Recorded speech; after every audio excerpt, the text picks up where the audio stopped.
Creed and Burton side by side for second. Sieg and Hill wheel to wheel for fifth. They hit the banking of the entry to turn number 3. Creed goes by. Burton gets into the back bumper. Hemric and turns him. Hemric spins up the racetrack, collects 2, 3, 4, 5 other cars. A massive accident in turn number 4.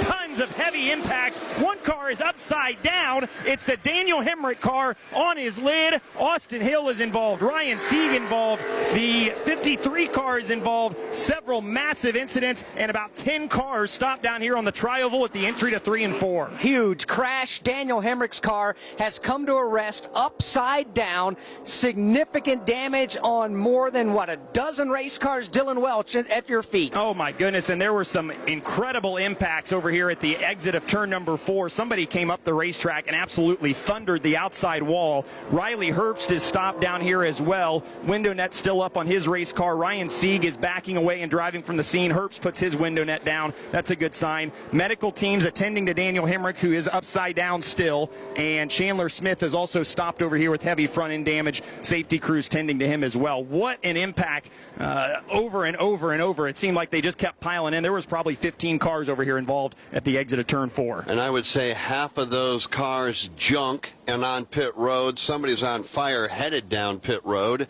as we speak. I can't make out exactly which car that was. Joey Gase is the driver that has some fire out of the left side of that race car. He's made it to his pit box, and the field looks like they're going to have to come to a rest. Looks like we're going under the red flag for a second time, but we are headed to overtime here at Talladega for the 11th time in the last 22 Talladega races, and only the second time this year the Xfinity Series will go into overtime. The other one was back at Daytona. All right, it appears as though Dylan Welch, they are trying to get the car of Daniel Hemric back on all fours. What do you see from your vantage point? Yeah, he stopped right at my feet here, and crews are tending to him and talking to Daniel inside the race car. I think they're going to wait to try and get him out, at least until they get the car back righted on its wheels, which they have the tow truck there now, and they're trying to attach the hook to that to get it righted. We did see Riley Herbst get out of the race car, and I believe Ryan Sieg is in the process of getting out of the race car right now, but the main threat now is on Daniel Hemric's car, which again sits upside down on its roof here on the apron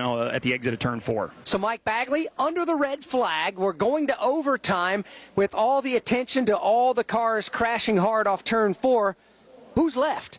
We have 13 cars that right now sit on the racetrack, about to be joined by a 14th. That 14th car is coming out of turn 2. From what I can tell from my position, the first car behind the pace car is Jeb Burton, then Sheldon Creed, and then everybody has come to a stop. But a total of 14 cars now remain on the backstretch.